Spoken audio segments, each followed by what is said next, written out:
Hello friends, welcome back to our channel online info. இந்த video பார்த்துட்ருக்கீங்க எல்லோரும் சேனலை மறக்காமல் சப்ஸ்கிரைப் பண்ணிவிடுங்க. நிறைய பேர் சப்ஸ்கிரைப் பண்ணாமலே வீடியோ பார்த்துட்ருக்கீங்க. நம்ம லாஸ்ட் வீடியோவில் உங்களோட ஸ்மார்ட் கார்டில் பேர் சேர்க்குறது எப்படி அப்படிங்கிறத பற்றி பார்த்தோம். இந்த வீடியோவில் நம்ம எதை பற்றி பார்க்க போகிறோம் அப்படின்னா, குடும்ப உறுப்பினர் பேர் நீக்கிறத தாங்க பார்க்க போகிறோம். வாங்க வீடியோக்குள்ளே போகலாம். லாஸ்ட் வீடியோவில் சொன்ன மாதிரி டிஎன்பிடிஎஸ்னு டைப் பண்ணி இந்த பேஜ்குள்ளே வந்துக்கோங்க. வந்துட்டு அப்படியே ஸ்க்ரோல் பண்ணிங்க அப்படின்னா கீழே இருக்குது பார்த்தீங்களா, குடும்ப உறுப்பினர் நீக்க அப்படின்னு சொல்லிட்டு அதை கிளிக் பண்ணிக்கோங்க. சிம்பிள் வே தாங்க. நம்ம எப்படி பேர் சேர்க்கறதுக்கு போனோமோ அதே மாதிரி தான். சொல்லப்போனால் இது அதோட ரொம்ப சிம்பிள். நீங்கள் அதை டச் பண்ணிங்க அப்படின்னா உங்களுக்கு நெக்ஸ்ட் இந்த பேஜ் தான் ஓப்பன் ஆகும். இந்த பேஜில் லாஸ்ட் டைம் சொன்ன மாதிரியே உங்களோட ஃபோன் நம்பர் ப்ளஸ் அந்த கேப்சா போட்டு ஓடிபி வரும். அந்த ஓடிபியை கரெக்டாக பார்த்து என்ட்ரு பண்ணி பதிவு செய்ய கொடுத்துக்கோங்க. கொடுத்தீங்கன்னா மேலே உங்கள் ஃபேமிலி டீட்டெயில்ஸ் எல்லாமே வரும். கீழே இந்த மாதிரி தாங்க காட்டும், சேவையை தேர்வு செய்யவும். இது வந்து நம்ம ஆல்ரெடி கொடுத்துட்டோம் குடும்ப உறுப்பினர் நீக்குன்னு. அதனால் இப்போ மறுபடியும் நம்ம டச் பண்ண தேவையில்லை. இல்லை உங்களுக்கு வேறு சேவை தேவைன்னாலும் அதை நீங்கள் டச் பண்ணிங்க அப்படின்னா உங்களுக்கு நிறைய வரும். உறுப்பினர் சேர்க்கை, முகவரி மாற்றம், சிலிண்டர் மாற்றம், அட்டை வகை மாற்றம், குடும்ப அட்டை முடக்கம், குடும்ப தலைவர் உறுப்பினர் மாற்றம் அப்படின்ட்டு நம்ம இப்போ வந்து குடும்ப உறுப்பினர் நீக்கன்றதை கொடுத்துக்கலாம். நெக்ஸ்ட் வந்து அதுக்கு நீங்கள் ஒரு சர்டிஃபிகேட் அதில் வந்து பிடிஎஃப் அதில் நீங்கள் போஸ்ட் பண்ணுற மாதிரி இருக்குங்க. அதாவது நீங்கள் மேரேஜ் ஆயிடுச்சு அதனால் குடும்ப உறுப்பினர் நீக்கிறோம் அப்படின்னா மேரேஜ் சர்டிஃபிகேட் கொடுத்துக்கோங்க, திருமண சான்றிதழ்.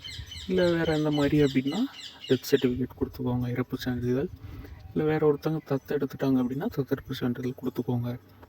இல்லை வேறு எதுவும் சர்டிஃபிகேட்ஸ் இருக்குன்னா இதரன்றது கொடுத்துக்கலாம். இப்போ நம்ம திருமண சான்றிதழை கொடுத்துக்கலாங்க.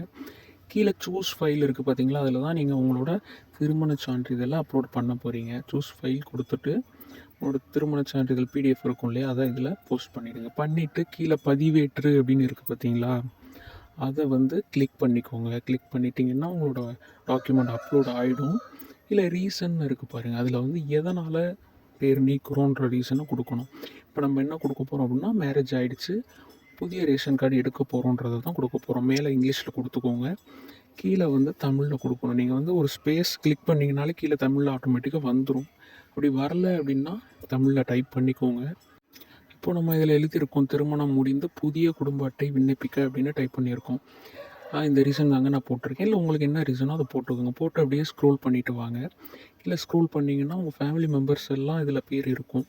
இதில் எந்த ஃபேமிலி மெம்பரை நீங்கள் நீக்கிறதுக்காக இந்த அப்ளிகேஷன் வந்திருக்கீங்க அப்படிங்களையோ அந்த ஃபேமிலி மெம்பரோட பேரில் டிக் பண்ணிக்கோங்க. லாஸ்ட்டில் பாக்ஸ் இருக்குது பார்த்தீங்களா, அந்த பாக்ஸில் டிக் பண்ணிக்கோங்க. யாரோட பேரை நீக்க விரும்புகிறீங்களோ அதை டிக் பண்ணிக்கோங்க. டிக் பண்ணிவிட்டு அப்படியே ஸ்க்ரோல் பண்ணிங்க அப்படின்னா இதாங்க காட்டும், உறுதிப்படுத்துதல். நம்ம லாஸ்ட் வீடியோவில் பார்த்த மாதிரி தான். இது வந்து ஒரு கன்ஃபர்மேஷனுக்காக தாங்க. இதை ஃபுல்லாக படித்து பார்த்துக்கோங்க. பார்த்துட்டு அந்த குட்டி பாக்ஸ் இருக்குது பார்த்தீங்களா, அதை வந்து டிக் பண்ணிக்கோங்க. நீங்கள் ஜஸ்ட்டு கிளிக் பண்ணிங்கன்னா அது டிக் ஆகிடும். டிக் பண்ணிவிட்டு நெக்ஸ்ட்டு கீழே பதிவு செய்ய அப்படின்னு இருக்குது பார்த்தீங்களா, அதை வந்து கிளிக் பண்ணிக்கோங்க. அதை பதிவு செய்ய நீங்கள் கொடுத்தீங்கன்னா தான் உங்களுக்கு கன்ஃபார்ம் ஆகும். நீங்கள் கன்ஃபர்மேஷன் ஆன உடனே உங்கள் மொபைல் நம்பருக்கு இந்த மாதிரி ஒரு மெசேஜ் வந்துடுங்க. பார்த்தீங்களா, உங்களுடைய கோரிக்கை குடும்ப உறுப்பினர் நீக்கம் பெறப்பட்டது அப்படின்னு சொல்லிட்டு கீழே வந்து உங்களுக்கு அந்த குறிப்பு எண் வந்துடுங்க. நம்ம ஆல்ரெடி சொன்ன மாதிரி அப்ளிகேஷன் ஸ்டேட்டஸ் செக் பண்ணுறதுக்காக அந்த எண்ணை வந்து நீங்கள் காப்பி பண்ணி வச்சுக்கோங்க. இல்லைன்னா அப்படியே ஸ்க்ரீன்ஷாட் எடுத்து வச்சுக்கோங்க. மெசேஜை ஸ்டோர் பண்ணிக்கோங்க. ஓகே ஃப்ரெண்ட்ஸ், இந்த வீடியோ உங்களுக்கு யூஸ்ஃபுல்லாக இருக்கும்னு நினைக்கிறேன். வீடியோ பிடிச்சிருந்தால் லைக் பண்ணுங்கள், ஷேர் பண்ணுங்கள், கமெண்ட் பண்ணுங்கள். மறக்காமல் சேனலை சப்ஸ்கிரைப் பண்ணிவிடுங்க எல்லோரும். இன்னும் உங்களுக்கு என்னென்ன வீடியோஸ் தேவையோ, என்ன தகவல் தேவைப்படுதோ, எதுவும் டவுட்டாக இருந்தாலும் கமெண்ட் செக்ஷனில் சொல்லுங்கள். Okay friends.